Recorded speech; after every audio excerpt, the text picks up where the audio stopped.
from Slothwerx Designs here. This is the first episode in the new series I'm launching, Illustrator Bootcamp. As you can see, the first episode is a Grunge Effect tutorial. I mean, this is a very simple, straightforward tutorial that pretty much no matter how new you are to Illustrator, it's pretty simple, straightforward, and it should be pretty easy to follow. So like I said, this is the first episode, and there's gonna be I haven't put a number on it, but I know it's gonna be a pretty decent amount. I have quite a lot of different tutorials in mind that I eventually want to do, and like I said in my very first tutorial on Illustrator, that if you have any ideas of future tutorials that you want to see, I'll gladly look through them and pick some to do. But let's go ahead and get into this.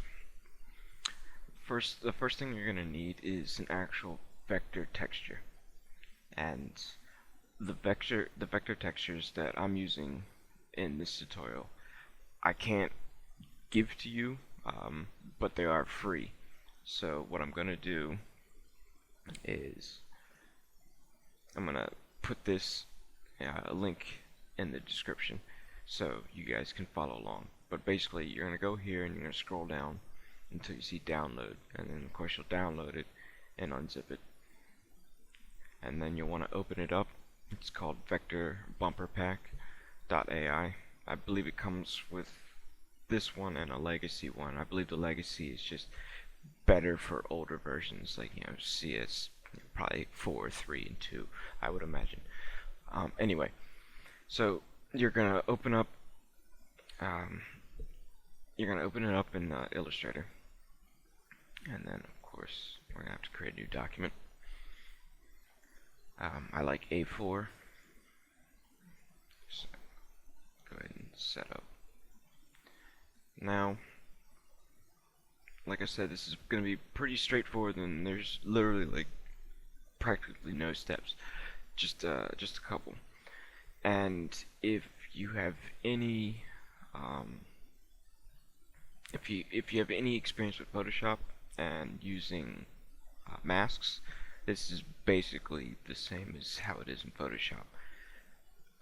All this here, all the grunge effect, is basically a mask put on top of whatever you want, be it text or an image, a logo, a shape, whatever. So basically, you're going to want to start out. In this instance, we'll be doing it on text, but you can do it, like I said, on anything.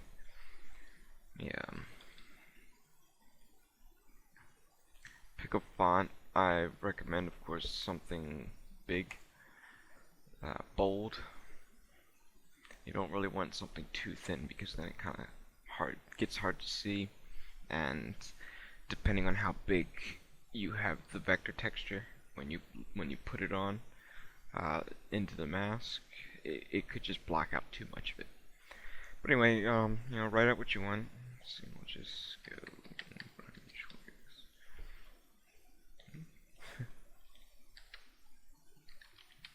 there, Grunge. Okay, let's make this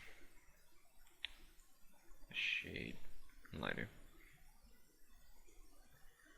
Alright, now what I'm going to do is I'm going to adjust the text a bit.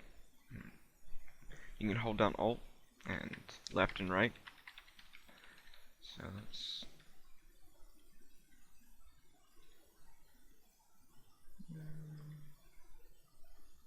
sorry, I'm a little picky.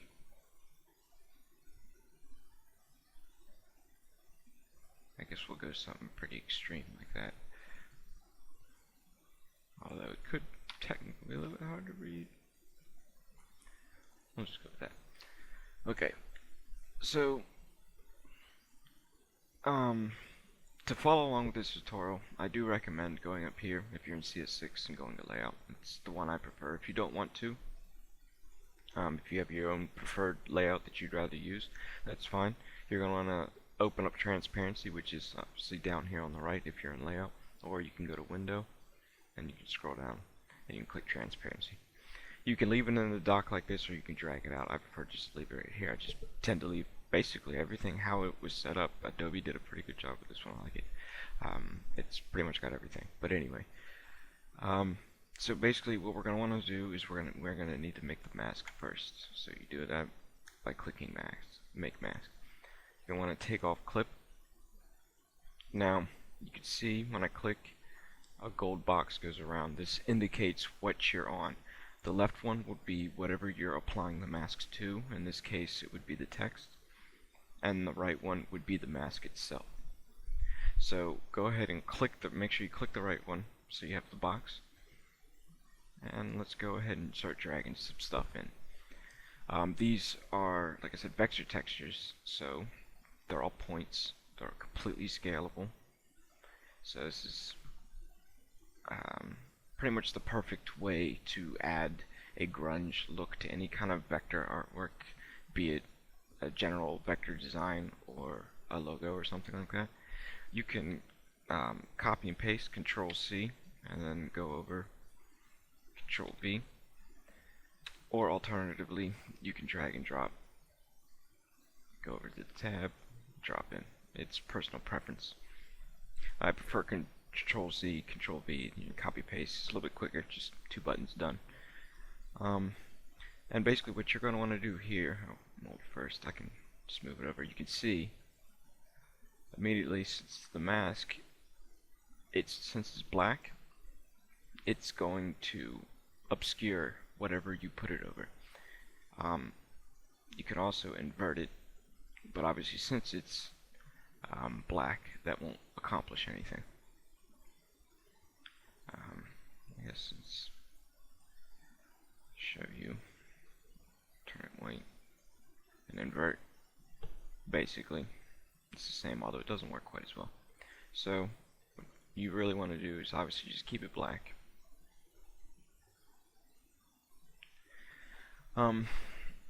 So from here on, it's just basically personal preference on how you want it.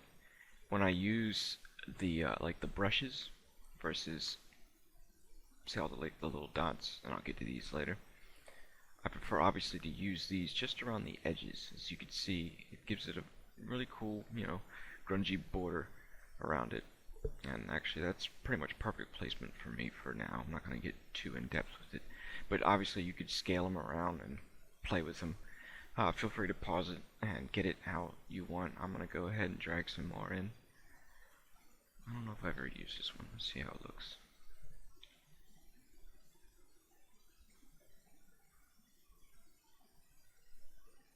Obviously you don't want to hide too much of it. You still want it legible. You just want it dirty.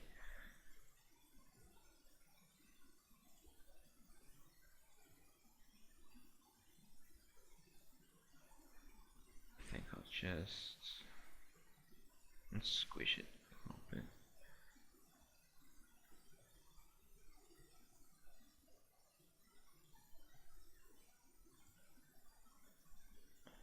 I'm not too really worried about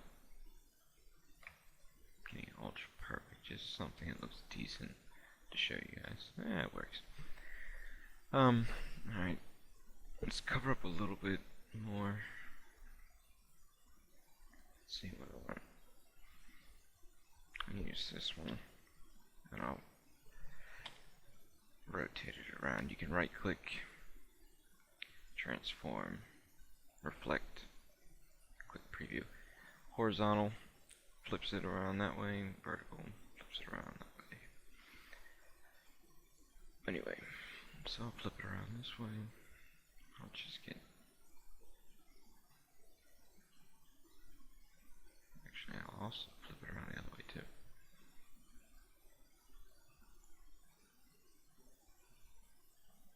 Rotate it a bit.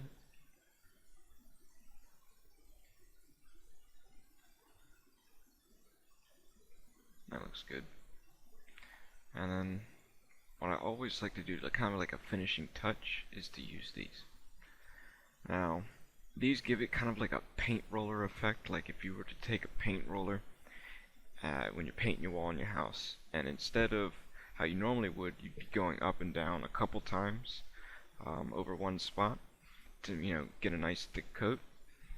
You would just basically just run it over real quick, not even pressing all that hard. You'd get a bunch of little dots in places where the paint actually didn't even touch the wall.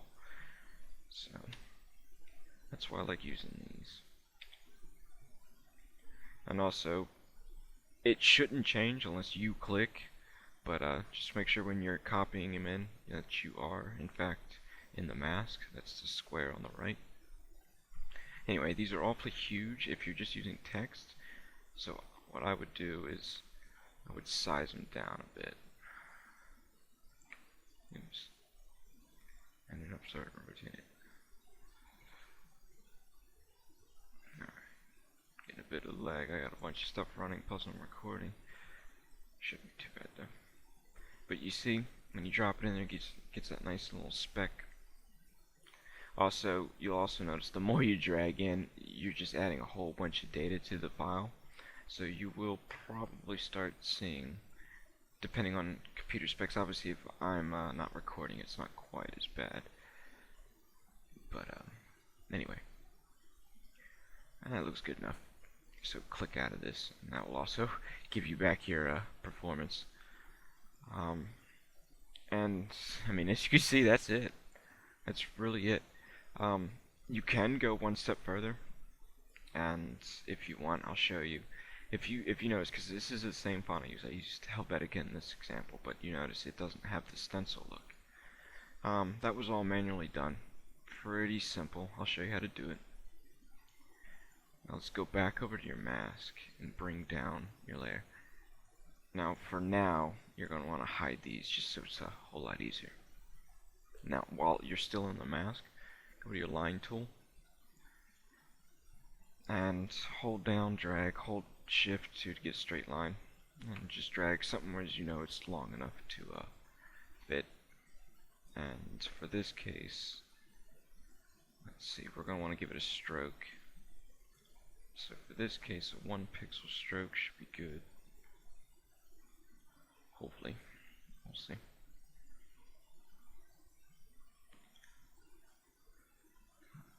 Actually, let's see. Let's try it once we actually see it. See, 1, that's 2, yeah, we'll go with 1. So as you can see, just like all the vector textures, it hides it. Now, what I like to do with this is first expand it. So you would go to Object, Expand, click OK. And what that does is instead of a stroke now, it's a shape. And this way it's a little bit easier to line up, in my opinion. So what's easiest to do is obviously you'd want to line it up like that. And the closer you get, you can make sure that you're actually, up against it flush. And like that. Select it, hold down Alt, and drag it over. Let go of Alt, and reposition it where you want it. I'm not being ultra precise here, I'm just gonna kinda like eye it.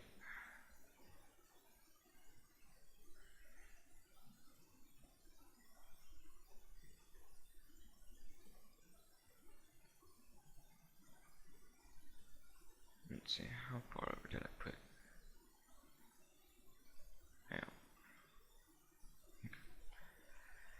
And then obviously you just keep doing that over each letter, just following the contours. And stuff like an N or an M, we take 2 of them, just line them up. If you need examples, like if you've never seen too much stencil fonts, just look them up and just kind of study them. Just look how they're done. It's fairly straightforward and simple to pick up, and that'll get you an idea of what you want to do.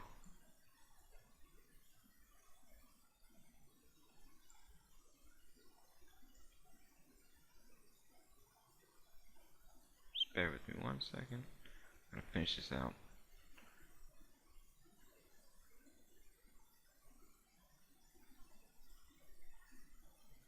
Now you can either do that, or you can rotate it. Oh, this will take a little bit more. I hate dragging from this from the middle. Obviously there's better ways of doing it, but considering this is just a quick tutorial, I'm not trying to take overly too much time. I'm just gonna eye it.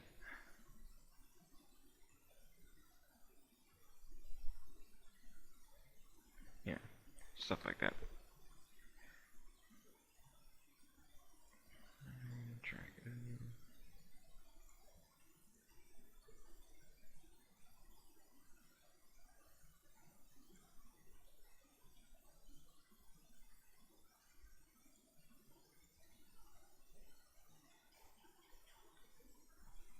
Almost done, yay!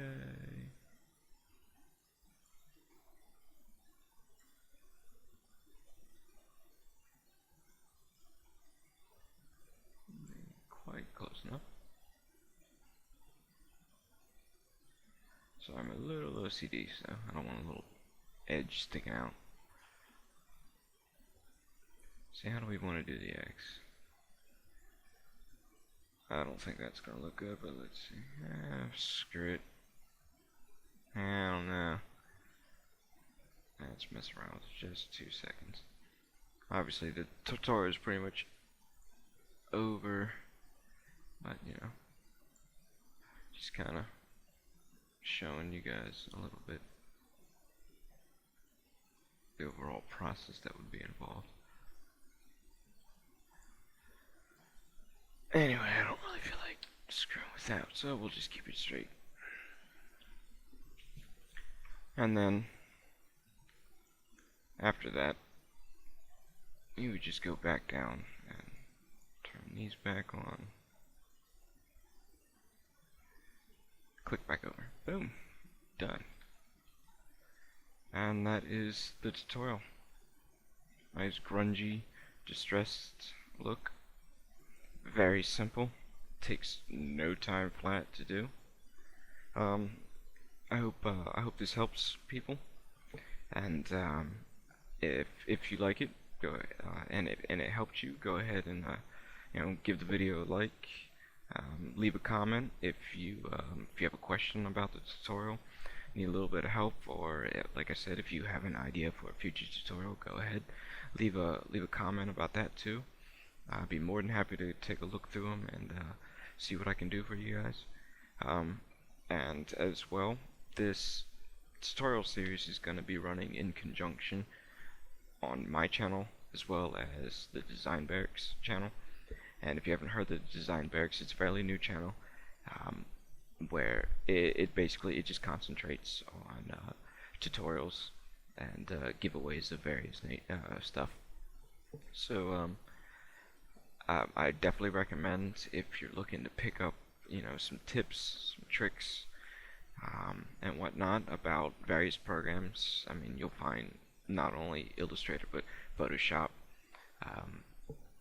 Cinema 4D, various other things as well. They have a wide variety of different people of different disciplines.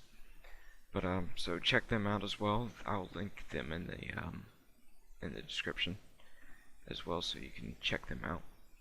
And yeah, this was Chris from Slothwerx Designs, and have a good day.